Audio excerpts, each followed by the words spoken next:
My tenant painted my entire house bright blue and said squatters' rights made it his. My tenant Lyle had been renting my property on Maple Street for exactly 18 months. Ever since he'd read some article online about adverse possession, he'd been acting like he owned the place. He'd tell the neighbors he was planning renovations. Tell the mailman this was the Lyle residence now. Even had business cards printed with my property address listed as Lyle's estate. His buddy Frank from the bar encouraged him. Possession is 9/10 of the law, brother. You've been there almost 2 years. That house is basically yours. Lyle had done the math. In our state, adverse possession kicked in at 24 months of continuous occupation if the owner didn't properly maintain oversight. He figured I lived 3 states away, only visited once a year. Perfect situation for a taking.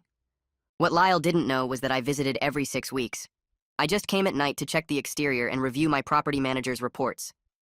Last Tuesday, I got a call from my property manager, Janet. You need to see your house. Today. I drove 4 hours thinking maybe there was storm damage or a break-in. What I found was my beautiful Victorian home, the one my grandmother left me, painted electric blue. Not navy, not sky blue.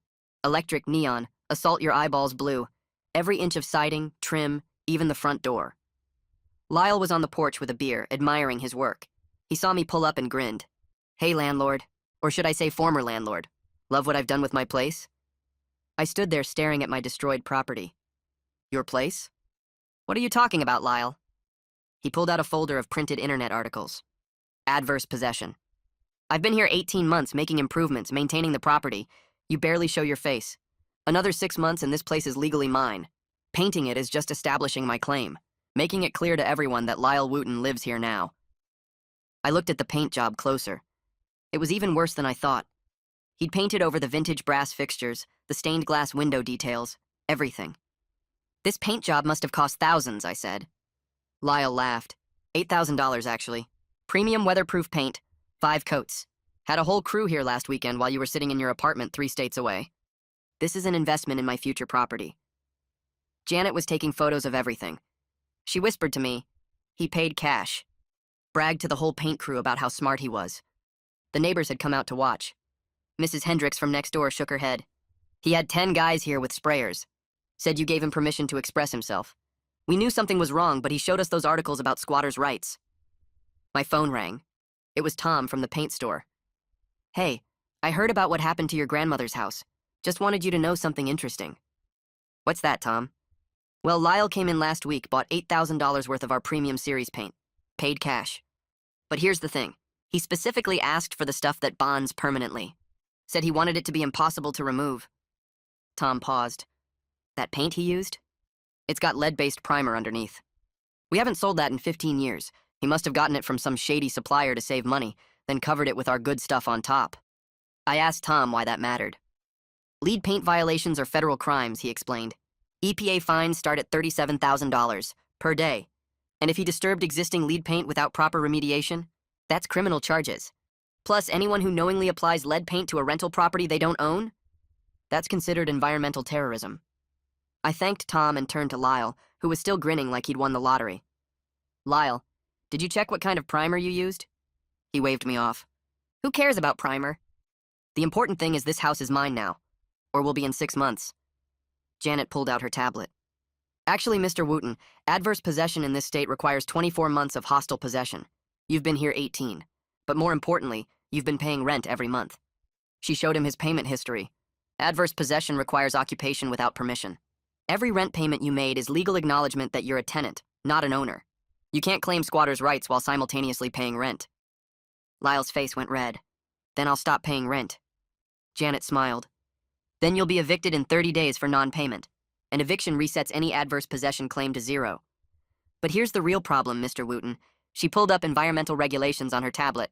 The screen glowed with official government seals and dense legal text. Janet scrolled through section after section, her finger tapping each violation as she read them aloud. Federal law prohibits the application of lead-based paint on any residential property constructed after 1978, and it absolutely prohibits applying it to rental properties, regardless of construction date. She turned the tablet so Lyle could see the numbers. Violations start at $37,000 per day. That's not a typo. Per day. Not a one-time fine. Lyle's grin cracked at the edges. His beer can paused halfway to his mouth. Mrs. Hendricks leaned over her fence to hear better, and I noticed 3 other neighbors had wandered closer to their property lines. This was better entertainment than anything on cable. Janet kept reading. Environmental contamination of a rental property occupied by tenants carries additional penalties under the Clean Air Act and requires immediate EPA notification. She looked up at Lyle. The moment Tom called your landlord, he was legally required to report this. The EPA already knows. Lyle set his beer down on the porch railing. His folder of internet articles suddenly looked very thin compared to Janet's tablet full of actual federal regulations. I pulled out my phone and called Tom back. Can you email me everything you have on Lyle's purchase? Every receipt, every question he asked, everything. Tom's voice came through clearly on speaker. Already compiling it. Give me 5 minutes. Lyle's face had gone from confident red to nervous pale. He tried to recover. You're blowing this out of proportion. I was just making improvements. Tom's email arrived 4 minutes later. I opened it right there on the lawn while everyone watched. The receipts showed $8,000 in premium exterior paint, all paid in cash. But the notes Tom had added were even better. Customer asked specifically about permanent bonding properties. Customer inquired whether paint would be difficult to remove once applied. Customer asked about primer compatibility with, quote, old stock, unquote, products. Janet photographed the email on my phone screen, then started walking around the house with her tablet camera. She documented every blue inch.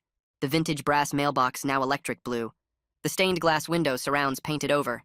The decorative trim work my grandmother had maintained for 40 years, obliterated. Lyle followed her around the porch. What are you doing? Making a record of all unauthorized modifications to my client's property. She didn't look up from her camera. Every violation, every damaged historical feature, every square foot of contaminated surface. I called the city code enforcement office next. My tenant painted my rental property without permission and used hazardous materials. The woman on the phone asked for the address. When I gave it, she made a small noise of recognition. The Blue Victorian on Maple? We've had 3 neighbor complaints already. Someone will be there within 2 hours. Lyle tried to go inside, but I blocked the porch steps. You need to stay out here and talk to code enforcement when they arrive. He pulled out his phone and called someone. Frank, it's getting complicated. You need to come over. I could hear Frank's voice through the speaker telling Lyle to stay calm, that he had rights, that possession was still 9/10 of the law. Mrs. Hendricks shook her head and went back to her garden, but she kept glancing over with obvious interest. Hugo Masterson arrived 90 minutes later in a city vehicle with official logos on the doors. He wore a polo shirt with a code enforcement badge and carried a clipboard thick with forms. He walked the property perimeter first, taking photos from every angle. Then he approached Lyle, who was still on the porch looking increasingly uncomfortable. You're the tenant? Lyle nodded. Hugo made notes. Did you obtain permits for this exterior modification? No, but I don't need permits for my own property. Hugo stopped writing and looked up. This isn't your property according to county records. Did you get written permission from the property owner? Lyle gestured at me. He's right there, and no, Hugo turned to me. Did you authorize this paint job? Absolutely not. Hugo made more notes, then pulled out a testing kit from his vehicle. I need to take paint samples. The county lab will test for lead content and other hazardous materials. He scraped samples from 6 different locations on the house, each one going into a labeled evidence bag. Lyle watched the process with growing dread. The confident grin was completely gone now. Hugo finished his sampling and handed Lyle a violation notice. Unauthorized exterior modifications to a rental property. Failure to obtain required permits. Potential environmental contamination. He handed me a copy too. You'll receive the lab results within 24 to 48 hours. If lead is confirmed, EPA will be notified automatically. After Hugo left, Lyle finally dropped the act. He sat down on the porch steps with his head in his hands. Look, maybe I got some bad advice. Maybe we can work something out. I can repaint it, whatever color you want. Janet stood over him with her tablet. Mr. Wooten, that paint is bonded permanently. Remember? You specifically asked for paint that would be impossible to remove. Tom's notes document that. You can't just repaint over lead-contaminated surfaces. That requires professional hazmat remediation. She pulled up more regulations. And you can't do any remediation work yourself. Federal law requires licensed contractors with EPA certification. Lyle's phone rang. He looked at the screen and didn't answer. It rang again. Finally, he picked up. What? His face changed as he listened. Yeah, I'm still at the house. Why? He stood up fast. The EPA is coming? When? He looked at his phone. Tomorrow morning. They want to inspect the property. Janet smiled. That was faster than I expected. Usually takes 3 to 5 business days. Must be a slow week for environmental crimes. Lyle started pacing the porch. This is insane. I was trying to improve the value. I was making the place nicer. I pointed at the electric blue siding. You think this is nicer? You painted over historical features that took my grandmother years to restore. You used illegal hazardous materials. You deliberately chose products that would be permanent. Nothing about this was improvement. It was sabotage. Janet checked her tablet. Actually, Mr. Wooten, painting a Victorian home in a historical district this color without approval decreases its value significantly. I pulled up comparable sales earlier. Similar homes in original condition sell for around $400,000. I showed Lyle the listings on my phone. Your blue paint job? Based on remediation costs and lost historical value, you've decreased this property's worth by at least $50,000. And that's before we factor in the lead contamination. Lyle sat back down. His hands were shaking. $50,000? Plus EPA fines? Plus remediation costs? Janet nodded. Plus my legal fees for handling this situation. Plus lost rental income while the property is uninhabitable. Plus code enforcement penalties. She started adding numbers on her tablet calculator. You're looking at well over $200,000 in damages, Mr. Wooten. Possibly much more depending on how long the EPA fines accumulate. Lyle put his head in his hands again. Frank told me this would work. Frank said squatters' rights were real. Frank said I could claim the house. I sat down on the porch railing. Frank doesn't have a law degree, does he? Lyle shook his head. Frank works at the tire shop, but he reads a lot online. He knows stuff. Janet closed her tablet. Mr. Wooten, reading articles online doesn't make someone a legal expert. Adverse possession is real, but it has very specific requirements that you never came close to meeting. You paid rent every single month. You had a signed lease. You were never in hostile possession. You were just a tenant with delusions. The neighbors were still watching from their yards. I looked at Lyle sitting on the porch steps with his head in his hands. Mrs. Hendricks walked over to her property line and called out to me. I've got something you need to see. She went inside and came back with a folder. These are copies of statements I made for code enforcement. She handed me the papers. I watched Lyle tell that entire paint crew he was claiming this house through squatters' rights. He was so proud of himself. 3 of the crew members gave me their phone numbers because they felt bad about what he was doing. I thanked her and added the statements to my growing file of evidence. Janet was already on her phone. I'm calling remediation companies right now. She spoke with someone for several minutes, asked about lead paint protocols, and wrote down numbers. The first estimate she got was $95,000 for complete hazmat removal and disposal. She showed me the quote on her phone. Lyle looked up when he heard the number. $95,000? For paint removal? Janet nodded. Lead paint requires specialized contractors with EPA certification. Full hazmat suits, special disposal procedures, air quality monitoring. This isn't something you can just paint over or sand off yourself. She pulled up more regulations. If you try to remove it without proper certification, that's additional federal violations. Lyle stood up and started pacing again. I don't have $95,000. I barely had the $8,000 for the paint job. I looked at him directly. You should have thought about that before you deliberately used lead-based primer to save money. Tom's documentation shows you specifically asked for permanent bonding paint. You wanted this to be impossible to remove. Now you're paying for professional removal. Janet added the remediation costs to her tablet. With EPA fines, code violations, and now remediation, you're over $200,000 in damages. And that's before we calculate lost rental income while the property is uninhabitable. Lyle pulled out his phone and started texting someone. Probably Frank. Janet noticed. Calling your bar buddy won't help. The evidence is documented. The violations are federal. The fines accumulate daily. She looked at her watch. You've been in violation for 3 days now. That's $111,000 in EPA fines alone. The next morning, Lyle stopped by the property manager's office. Janet called me immediately. He just tried to stop paying rent. Said he's not paying another cent until this gets resolved. I asked what she told him. That I'm filing eviction paperwork for non-payment right now. The hearing is in 2 weeks. She paused. He actually thinks not paying rent will somehow help his adverse possession claim. The man learned nothing from our conversation yesterday. Over the next week, code enforcement collected more statements. Mrs. Hendricks provided detailed written testimony about what Lyle told the paint crew. She documented dates, times, and specific quotes. 3 crew members also gave statements. They all said the same thing. Lyle specifically instructed them to make the paint job permanent. He told them he wanted it impossible to remove because he was claiming ownership through squatters' rights. One crew member even kept text messages where Lyle asked about the most permanent paint application methods. Hugo from code enforcement showed up at my hotel with a thick folder. I've issued formal violations. He spread papers across the table. Unpermitted exterior work, environmental contamination, reduction of property value in a historic district. The fines total $18,000. Plus, the violations mean Lyle cannot legally occupy the property until everything is cleared. I asked how that affected my eviction case. Hugo smiled. It means even if he tried to fight the eviction, which he can't because he stopped paying rent, he still can't live there due to code violations. You've got him from multiple angles. 2 weeks later, the eviction hearing arrived. I sat in the courtroom with Janet and my attorney. Lyle walked in carrying a folder of printed internet articles, the same articles he'd shown me on the porch. The judge called the case. Lyle immediately started talking about adverse possession. The judge held up one hand. Mr. Wooten, have you been paying monthly rent on this property? Lyle hesitated. Well, yes, but I stopped 2 weeks ago to establish hostile possession. The judge looked at Janet. Do you have payment records? Janet handed over 18 months of rent payments, every single one documented and cleared. The judge reviewed them for about 30 seconds.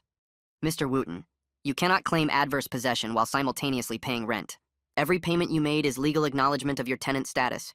Your claim has no merit whatsoever. Lyle pulled out his articles. But these say that if you occupy property for long enough. The judge cut him off. Those articles assume hostile occupation without the owner's permission. You had a signed lease, you paid rent monthly, you were never in hostile possession. She looked at the property damage evidence Janet provided. You also caused significant damage to the property using hazardous materials. The judge ruled in my favor immediately. Lyle had 72 hours to vacate completely. She also added a restraining order preventing him from returning to the property for any reason. Lyle stood there holding his internet articles. This isn't right. I did everything the articles said. The judge closed the file. The articles were wrong. Or more likely, you misunderstood them completely. 72 hours, Mr. Wooten. 3 days later, Lyle was still at the house. I drove over with Janet and found him sitting on the porch with all his belongings packed but refusing to leave. The house is mine. I'm not going anywhere. Janet pulled out her phone. I'm calling the sheriff. Within an hour, 2 deputies arrived. They reviewed the eviction order and the restraining order. One deputy walked up to the porch. Mr. Wooten, you need to leave now. Lyle didn't move. This is my property. I claimed it through adverse possession. The deputy looked at his partner. We're going to remove you now. They physically escorted Lyle off the porch and onto the sidewalk. His belongings followed. Boxes, furniture, everything stacked on the curb. Lyle stood next to his stuff, still insisting the house was legally his. Janet had the locksmith ready. While Lyle watched from the sidewalk, the locksmith changed every lock on the property. Front door, back door, side entrance, garage. Mrs. Hendricks came out on her porch to watch. She shook her head at Lyle's continued delusion. You did this to yourself. Everyone tried to tell you. Meanwhile, Frederick's EPA investigation had expanded. He called me that afternoon. We found Lyle's supplier. Guy's been selling illegal lead-based paint products to multiple people. Lyle just got subpoenaed to testify about where he bought the primer and why he specifically sought out lead-based products. I asked how that affected Lyle's situation. Frederick explained that cooperation might reduce his personal fines slightly, but the violations still stood. And if he refuses to cooperate, that's obstruction. More charges, more fines. I filed the civil lawsuit the next day. My attorney put together damages for property destruction, lost rental income during remediation, the $95,000 in remediation costs, EPA fines, code enforcement penalties, and legal fees. The total exceeded $300,000. My attorney was realistic about collection. We'll get a judgment. But Lyle doesn't have that kind of money. We'll be garnishing his wages for the next 20 or 30 years. Small monthly payments that barely cover interest. The remediation crew arrived the following Monday. They showed up in full hazmat suits with specialized equipment. The lead paint removal process was careful and slow. Every surface had to be treated properly. The contaminated materials went into sealed containers for special disposal. Air quality monitors ran constantly. The work took 3 full weeks. I documented everything with photos and detailed receipts. Every day of work, every piece of equipment, every disposal fee. The final bill came to exactly $95,000 as estimated. Frederick completed his EPA investigation 6 weeks after the initial violation. He determined that Lyle's actions were willfully negligent. The evidence showed Lyle deliberately sought out lead-based primer to save money on his paint job. He knew about the hazards but used the illegal materials anyway. The final EPA fines totaled $222,000 for 6 days of violations before remediation began. Frederick filed a formal report recommending criminal prosecution for environmental crimes. The district attorney got Frederick's report 3 days after he filed it. I got a call from my attorney saying the DA's office wanted to meet with me to discuss criminal charges against Lyle. I drove back to town and sat in a small conference room while the assistant district attorney reviewed stacks of documents. She was young, maybe 30, and she kept shaking her head as she read through the EPA violations, the code enforcement reports, and all the witness statements from neighbors and the paint crew. The evidence was overwhelming. Lyle had deliberately sought out illegal materials, applied them to property he didn't own, created environmental hazards, and then bragged about it to everyone who would listen. The assistant DA looked up from the papers and told me they were filing charges for reckless endangerment, criminal property damage, and environmental violations. She explained that normally they might offer a deal immediately, but Lyle's actions were so brazen and well documented that they wanted to send a message. 2 days later, Janet called to tell me Lyle had been arrested at his new apartment. The bail was set at $15,000, which apparently took Lyle 3 days to scrape together. He got released but had to surrender his passport and stay in the county. His court date was scheduled for 6 weeks out. During that time, Lyle hired a criminal defense attorney who reviewed all the evidence and apparently had a very long, very difficult conversation with his client about the reality of his situation. The attorney contacted the DA's office to discuss a plea agreement. I got updates from my own attorney about the negotiations. Lyle's lawyer was trying to get the charges reduced, but the DA wasn't budging much. The evidence was too strong and the violations too serious. After 2 weeks of back and forth, they reached a deal. Lyle would plead guilty to all charges in exchange for avoiding jail time.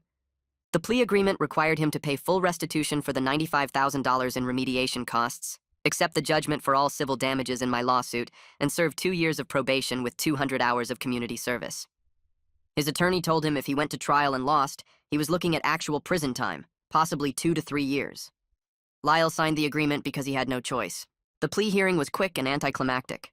Lyle stood before the judge looking defeated and mumbled his guilty pleas to each charge. The judge accepted the agreement and laid out the terms in detail, making it clear that any violation of probation would result in immediate jail time. Meanwhile, the remediation crew had finally finished their work. I drove back to see the house for the first time since they started. My grandmother's beautiful Victorian home looked exactly like it had before Lyle destroyed it. The original colors were restored. The vintage brass fixtures were cleaned and repaired. The stained glass windows were perfect again. I stood on the sidewalk just staring at it, remembering how it looked covered in that awful electric blue paint. Mrs. Hendricks came out of her house and walked over to me. She said she was so relieved to see the place looking proper again that the blue eyesore had been driving her crazy for months. Over the next few days, several other neighbors stopped by to thank me for fixing everything. They all had stories about Lyle's ridiculous claims and his attitude during those weeks when he thought he was going to steal my house. I hired a different property manager to replace Janet, who had done an excellent job but was retiring. I listed the house for rent at a price $200 higher than what Lyle had been paying. The new rate would help cover my losses over time, though I knew I'd never fully recover everything this disaster had cost me. 6 months passed. I got new tenants who were a young couple restoring old homes as a hobby. They loved the Victorians' historic character and treated it with respect. They sent me photos of small improvements they were making with my permission, things like period-appropriate light fixtures and careful garden work. Every month, I got a tiny payment from Lyle toward his massive debt. The garnishment took 25% of his wages, which worked out to maybe $300 monthly. At that rate, he'd be paying me for the next 40 years and still wouldn't cover everything. The math was depressing for him but satisfying for me. I started visiting the property regularly again, not just to check on things, but because I genuinely enjoyed it. Sometimes I'd drive past Lyle's new apartment, a rundown place in the bad part of town, and think about how he'd destroyed his own life over a stupid internet fantasy. Frank apparently stopped hanging out with Lyle after watching his bar buddy lose everything. Mrs. Hendricks told me Frank actually apologized to her for encouraging Lyle's delusion. Tom at the paint store now used the whole story as a cautionary tale. Whenever someone came in asking about cheap primers or trying to cut corners on a paint job, Tom would tell them about the guy who thought he could steal a house with blue paint and lead-based primer, then ended up with a criminal record and debt that would follow him forever.